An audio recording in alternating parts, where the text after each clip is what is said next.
Right-wing militias on the rise in the United States. What do they want and what sort of threat do they pose? Hello, I'm Anand Naidu and this is The Heat.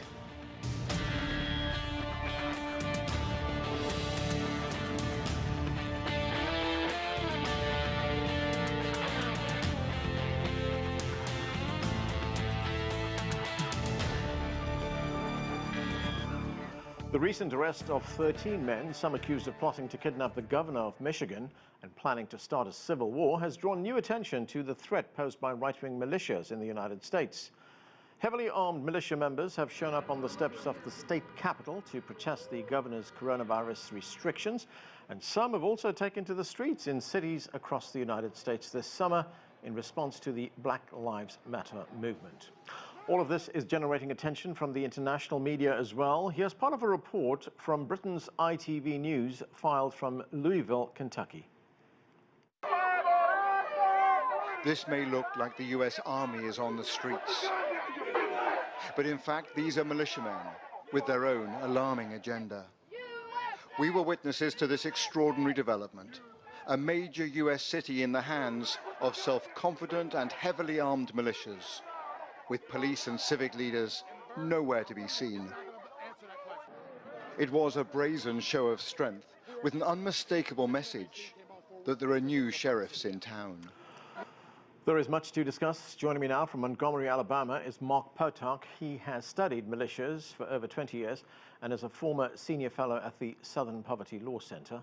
With us from Baltimore is Mohammed Fraser-Rahim. He is an expert on violent extremism and is Executive Director, North America for Quilliam International. Joining us from Charlotte, North Carolina is Mary C. Curtis. She is a columnist for the political publication Roll Call and host of the Equal Time podcast. Also joining us by Skype from Pittsburgh is Colin P. Clarke. He is a senior research fellow at the Soufan Center, and he's an assistant professor at Carnegie Mellon University. Welcome to all of you to the show. Mark Potok, let me start with you. You have studied these right-wing militias for more than 20 years. How widespread are these groups? How big are they? And what do they really want? Well, these groups are perhaps a little less widespread than the impression you might get in some media reports. I would say that unlike the 90s, when these groups really first appeared, we are seeing more unorganized militias. In other words, many of the people who we've seen in places like Michigan and the upper Midwest and saying they're going to appear armed at polling booths and so on are people who don't necessarily belong to groups. Some do. Some belong to groups like the Wolverines, the Michigan militia associated with the kidnapping plot against Governor Whitner. But in any case, I would say there are probably a few hundred of these groups out there. Most of them are quite small. A lot of them were larger in the 1990s. But most of the action, the real violence or threats of violence that we are seeing, don't come really from the organized groups. They more often come from people either within these groups or even more often than that, people who have in some way perhaps associated with them or their ideas, but aren't necessarily an integral part of the group. One thing to understand about militias, I think, is that these are organizations that are based essentially on a kind of unified conspiracy theory, which goes more or less like this. There is a plot by evil globalists to force the United States into a kind of global government. Very soon we will be seeing United Nations Blue Helmets or other international forces like that in this country, or so the theory goes. They will rapidly seize all weapons belonging to private Americans. Those who resist, again, so the theory goes, will be thrown into concentration camps that have been secretly built by the government over the last several years. Of course, there's absolutely nothing to any of this conspiracy theory, but that is the basic set of ideas that animates these groups. They've also been very fired up by things that have been said by President Trump, probably most notably when asked about a white supremacist group known as the Proud Boys. Trump said, stand back and stand by, the implication being that if there is a problem at the polls, and for Trump that will mean is if he loses or appears to lose, that these people are being, in effect, asked to go to the polls with arms and somehow prevent a democratic coup. Right, Mohammed Fraser-Rahim, you've studied extremism. I have some tape here, and this is tape of militia members from the state of Pennsylvania, and they are talking about their right to bear arms. Let's listen. The Second Amendment was written to guarantee the people the right to have the same firepower that the government possessed. In the case that the government became tyrannical, then the people could step in and set things right. So, Mohammed, that tape that we heard there, that was from a documentary made by the German media outlet Welt. Now, what about the argument that they make that they have a right to carry weapons and defend their country? Well, you know, as my colleague just mentioned just now, and I appreciate his insights, is that we're not talking about a unified, single, monolithic group. These are unorganized collectives, cells, networks, sympathetic groups or sympathetic individuals, and they operate in that fashion. So their cause, their reasons of why they do what they do, if you will be sometime anti-government. It would be others who say, I need to abide and uphold my Second Amendment right. Others have anarchist views. And so just like we've seen with other ideological networks and groups, so does this same sort of trend that I would say in the context that we're dealing with now. And the fact that the diversity of the threat is evolving and changing. I mean, many of us, as a former government counterterrorism analyst and officer working at the National Counterterrorism Center and DHS, I can tell you that the prioritization from 9/11 being the point of departure, it was largely focused on Islamist extremism, with maybe one or two individuals dedicated who were focused on domestic extremism, white supremacists, and various other movements. And now we're looking at 2018 onward with the new DHS intelligence assessment that says that from 2018 onward, the domestic terrorism threat from white supremacist groups and others is more lethal and persistent than ever. And so I think that what you've highlighted, and as my colleagues have said, is that we're dealing with a plethora, wide range of groups and interests and intent as well. Mohammed, as you've pointed out, and as Mark pointed out as well, these are disparate groups in different parts of the country. But is the common thread the fact that they have access to the internet from where they probably get most of their ideology? Absolutely. I mean, the social media has amplified the messaging so much. I mean, we got an early indication of that when we look at groups like Al-Qaeda and ISIS, but certainly these individuals are following that same blueprint. And I think that's important to recognize. I mean, the affidavit reports just 2 years ago of individuals who were indicted on charges who were members of the Proud Boys highlighted specifically, do not carry out actions or follow like other groups. So there's a level of learning, adapting, and seeing what can be offered. What I would also highlight that I think is really important in this is that you have both a public persona and then you also have what closed groups, encrypted communications, chat rooms that are engaging. And sometimes you might see a different group. And so it's important to highlight that there's a public discourse that's being had. And then now with the rise of certainly deep, dark, and surface web, we see other elements. And at Quilliam, certainly this is something that we see and we monitor regardless of the ideological persuasion. Certainly historically dealing with Islamist networks, but we've cut across all others as well. Mary, of course, we are right now in the middle of the election campaign, and the rise of white supremacists as well as right-wing militias, they've become very much a part of this presidential race. Let's listen here. Well, I would say almost everything I see is from the left wing, not from the right wing. So what are you saying? I'm willing to do anything. I want to see peace. Then do it, sir. Say it. Do it. Say it. Do you want to call them? What do you want to call them? Give me a name. Give me a white name. Supremacists and who would you like me to condemn? White supremacists and right-wing Proud militia. Boys, stand back and stand by. So, Mary, there we heard President Trump there. That was from the first debate. He says he wants to draw attention to the fact that the threat is actually coming from the left. His team says that he's already denounced white supremacists. How much of an issue is this? In fact, we just heard this afternoon as well. There was a report on Vice News which says that there is an organization which is called thedonald.win. that has secured positions at polling stations as polling managers, as polling monitors, etc. But how big an issue is it? I'd say it's a big issue. You had that tape right there, that sound, because as Mohammed said, the U.S. intelligence forces, the FBI, the Department of Homeland Security, they've all said that white supremacists, domestic terrorists, or right-wing groups are by far the biggest threat right now. And President Trump will basically disagree with his own administration's intelligence services. And he will basically blame violence on left-wing groups.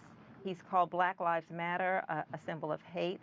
And we've seen him defend the young man in Wisconsin in Kenosha who went over state lines and is accused of homicide and killing 2 demonstrators. He has defended right-wing groups who have shown up with guns. And we see folks, as you say, on his team talking about going to the polls.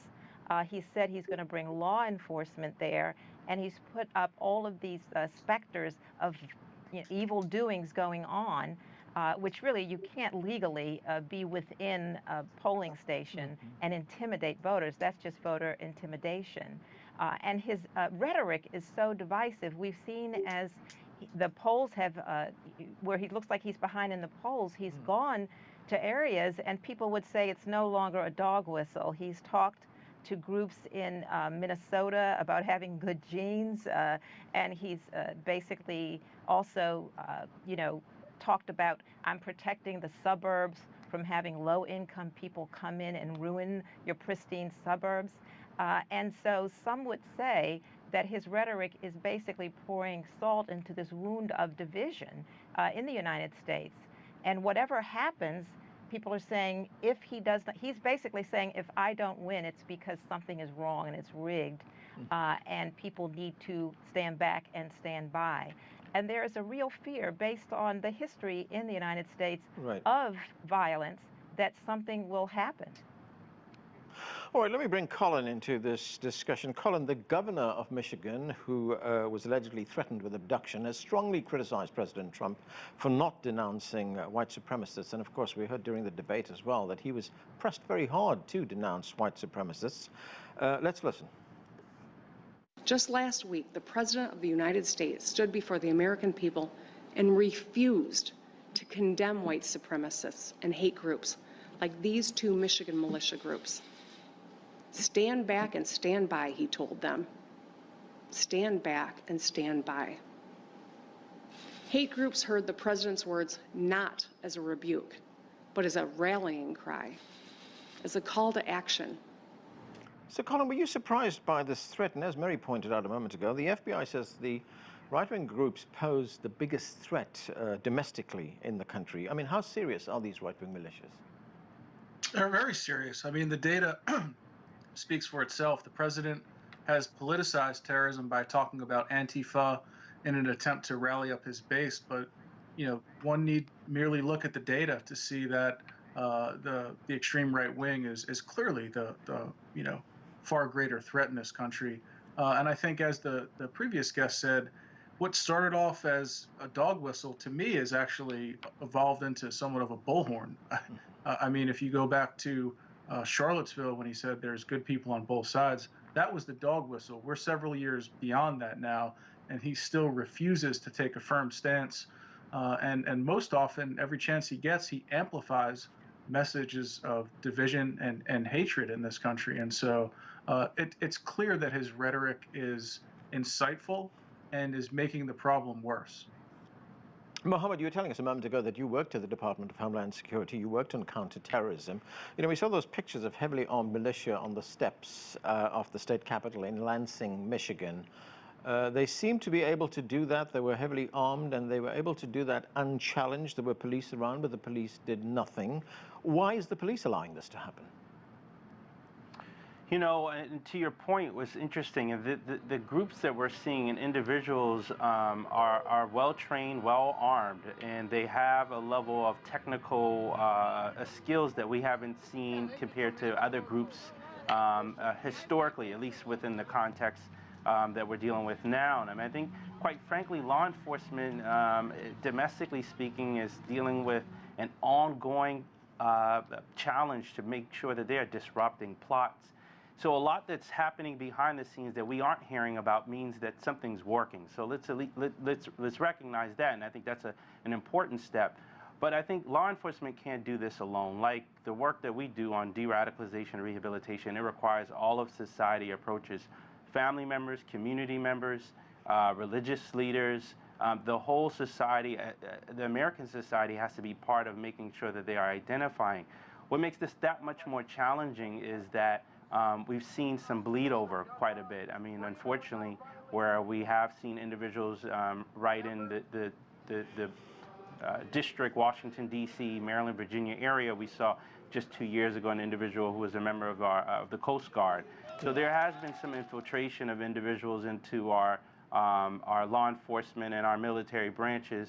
I'm hopeful and confident that this will be handled, but certainly this makes it that much more difficult compared to certainly other threats that we've seen that doesn't operate in that same fashion. Right. Actually, I want to talk about that issue of infiltration. Mark Potok, I have another piece of tape here, and this is militia members from the state of Georgia here in the United States. Let's listen. I'm prepared for civil war, civil unrest, EMP attack from North Korea, Russia, invasion from a foreign government, my own government turning its guns against the people in an effort to disarm.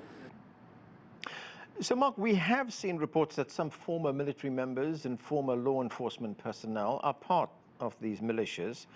To what extent does the sort of military culture and the gun culture in this country contribute to the rise of these groups? Well, let me say this. Militia groups, hate groups, white supremacist groups, groups on the radical right in general, very much see the American military as the premier kind of training that their people can get. So for 25, 30 years now, hate groups and militia groups in this country have been urging their people to join the military, preferably some kind of special forces training, if not that, then infantry. Because in the words of one particular white supremacist ideologue, in infantry is where you will learn the skills to fight the coming race war. Which leads me to another thing I'd like to say briefly, which is, the really remarkable thing looking at all these different kinds of groups on the extreme right is that they are all talking with a great sense of imminence about a coming civil war or a race war. They all define it a little bit differently, but they are looking at bloodshed in the streets. And I think it's worth pointing that out. And behind this is an idea that is held right across the radical right. It's true that militia groups are less kind of openly and explicitly racist, white supremacists. But militia groups, along with the white supremacist groups, are shot through with the same basic idea, which is that the America we knew and loved as young people growing up was a country built by white people for white people, and the white people that have long run this country are now on the defensive. Their country is being taken from them. Movements like the Black Lives Matter movement, movements trying to hold police accountable for killings of civilians and so on, immigration, all kinds of, Muslim immigration, religions that aren't Christianity, and in particular Protestant Christianity.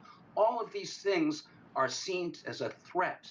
That there are people out there trying to steal our country from us. And that is the core of what we're really seeing, this backlash against the idea of a changing and diversifying America. If there's one idea that keeps these groups kind of cowering in fear, it is the idea that whites will lose their majority in this country in the next 25 years for the very first time since the colonial era. Mark, you point... Yeah, Mary, you want to say something? Go ahead. Yeah, if I could say something for a moment, just to follow up on what Mark is saying. You can see that in the rhetoric as well when the president talks about the 4 congresswomen of color, and they're all American citizens, and he talks about they should go back to where they came from, and he particularly goes after, as he said, Muslim women, Congresswoman Ilhan Omar of Minnesota, who he always says, you know, how did she become a congresswoman, and send her back, and she is an American citizen. So, oh, and even in the way Republicans, many have followed his lead. You see, just recently, the Georgia Senator David Perdue mess up Kamala Harris, the senator who is the vice presidential candidate's name, this othering of people of color, this saying, Trump saying it would be an insult if this person were vice president. And we see this over and over again, and it really is so stark. Mark, I just want to clarify something that you said earlier on. You know, you did tell us that these groups see a globalist threat here in the United States. But how big is the risk that the violence that we are seeing, potential violence in the future, could take on a very racial dimension, a very racial tone? I'm sorry, are you asking me that? Yes, Mark, go ahead. Well, I think it's very likely. First of all, I think that Trump has crossed the Rubicon quite a long time ago in terms of going from so-called dog whistles to really what I think is undeniably open racism, as has just been described. Another piece of it I want to say before going on to answer the question is just to repeat the idea that the claim that the radical left, so-called Antifa or whatever, is somehow an equivalent threat to us as a nation at this moment in history is patently ludicrous. You know, the extreme left exists, but it is essentially tiny. Once upon a time, that was not so. In the 60s and 70s, there was real terrorism for the left, but that is simply not true now. So I just want to put that aside. Now, you know, what's the likelihood of real violence? Well, I mean, let me say that people in this movement have undertaken some amazing plots. One of them we've just heard about with Governor Whitmer in Michigan. But, you know, a few years ago, just to give a for instance, there was a Klan plot in Texas in which the 4 plotters, 3 Klansmen and 1 Klanswoman, decided they need to blow up a chemical refinery. And this was part of an elaborate plan to rob banks and raise money for the coming race war and so on. The real point of the story, though, is that when they were arrested, and they were caught before they hurt anybody, although they had blown up practice bombs and all kinds of things, the FBI said that had they succeeded, they would have murdered between 10,000 and 30,000 people with that bomb. 30,000 people. That is 10 times the number of people who died on 9/11 in this country. So, you know, we may not see violence in every city or across the land from sea to shining sea, but, you know, as Timothy McVeigh showed us in a very stark way, it only takes one to get through. Colin, we have seen another phenomenon emerge, albeit very small, and that's the emergence of black militia. We saw them on the streets of Louisville and elsewhere. So we have dueling militias right now on the streets. How concerned should we be about that? We should be very concerned. I mean, it plays into this concept of reciprocal radicalization. And so as the right grows larger, the left will too, right? I mean, if you think about what Antifa stands for, it's anti-fascist. So as we have more fascists, we will have more anti-fascists, and the pendulum will continue to go back and forth. We see this phenomenon in Europe, and we see it elsewhere. I just want to say one thing.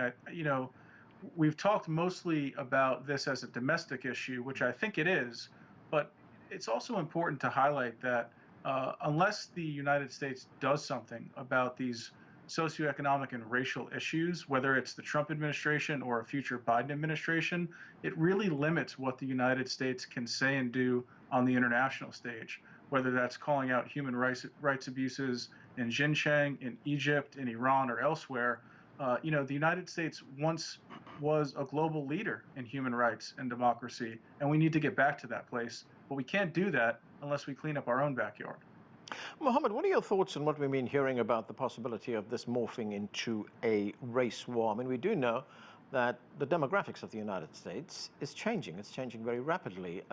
You know, very soon, probably in the next 20, 30, 40 years, white males, white Anglo-Saxon males will be in the minority. Yeah, I mean, American society is diverse, and it is constantly changing quite a bit. And so this response that we're seeing, both in the public realm and directives that's being given from the White House, is also part of in many respects, sort of the ideological leader giving voice and credence to support that narrative. And so unfortunately what we're seeing are individuals who are feeding into it and using this as a means, as Colin mentioned, this form of radicalization that's taken place, and particularly reciprocal radicalization too as well. I also want to point out that it's quite interesting that, and I liked his point that he mentioned about what's happening overseas in a global context. You know, just over the weekend we saw in France the beheading of the teacher. And I think certainly in French society they're dealing with another dynamic, though very different in terms of in the U.S. sort of black-white dynamics, in the U.S. in the French context, sort of North African and sort of the Muslim encroachment, if you will, that sort of gets played out. It would be very interesting to see what happens in our broader Western societies, and particularly the response and the rise of certainly radicalization that takes place. We've seen those nationalist tropes that were playing out during the French election with Macron, and particularly those who are on the far right, Marie Le Pen, and we see this rise of populism. So I think these global connections are quite important, because they have impact right here domestically and broader trends that are shifting worldwide as well. Mary, I've got about a minute left, and I want to ask you about the immediate threats, which is, of course, the conduct of the election that takes place in just over 2 weeks, and what happens after the election. How big a threat is there to the election, you know, listening to what we have for the past few minutes? Well, we have seen the early voting just breaking every records. And people of color, particularly African Americans, are voting in great numbers. They feel it is not just a threat politically, but sometimes to their very being. And so I do think that people are feeling that this election will make a huge difference, however it turns out. And we saw Barack Obama, there was a backlash to the first Black American president. Trump rode that birther wave and rode that backlash, some would say, to the White House. So what direction America goes in next, I think many people around the world will be looking at this election and who America will choose to lead it into the future. Okay, we have run out of time. Thank you, everyone, for being with us. We need to leave it there. Thanks for joining us on yet another edition of The Heat.